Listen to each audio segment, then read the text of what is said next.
بسم اللہ الرحمن الرحیم۔ مشکل حالات سے قرآن سے مدد لیجیے۔ پریشان ہیں سورہ رحمان پڑھیں، بے سکون ہیں سورہ بقرہ پڑھیں، رزق کی فکر ہے سورہ واقعہ پڑھیں، بیمار ہیں سورہ فاتحہ پڑھیں، دل بہت بھاری ہے سورہ احزاب پڑھیں، دل سخت ہو گیا ہے سورہ حدید پڑھیں، مایوس ہو رہے ہیں سورہ عشر پڑھیں، گناہوں کا بوجھ ہو رہا ہے سورۃ الزمر پڑھیں۔ آمین۔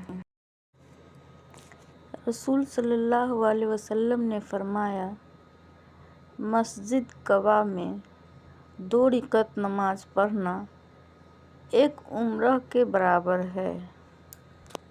رسول صلی اللہ علیہ وسلم نے ارشاد فرمایا، اپنی نیت کو ہر کھوٹ سے پاک رکھو، جو عمل کرو صرف اللہ کی خوشنودی کے لیے کرو، تھوڑا عمل بھی تمہاری نجات کے لیے کافی ہوگا۔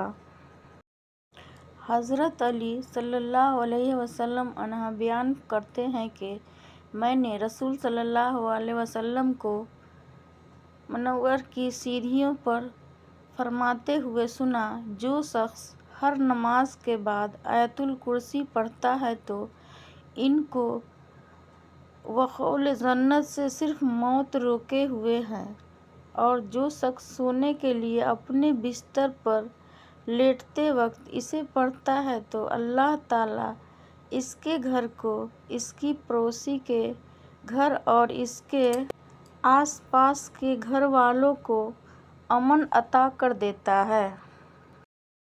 رسول صلی اللہ علیہ وسلم نے ارشاد فرمایا، تم قرآن کی تلاوت کیا کرو، اللہ پاک تمہیں ہر حرف کی تلاوت پر 10 نیکیاں عطا فرمائے گا۔ آمین۔ قرآن بار بار کہتا ہے، نا امید نہ ہو، کمزور نہ پڑو، غمگین نہ ہو، بے شک اللہ ہر چیز پر قدرت رکھنے والا ہے۔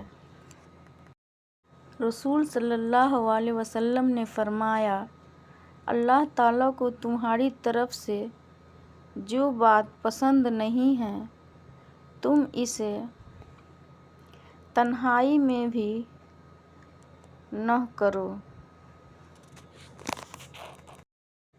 انتظار، کسی کے ساتھ غلط کرکے اپنی باری کا انتظار ضرور کیجیے، کیونکہ قسمت جب تماچا مارتی ہے تو وہ منہ پر نہیں، روح پہ لگتا ہے۔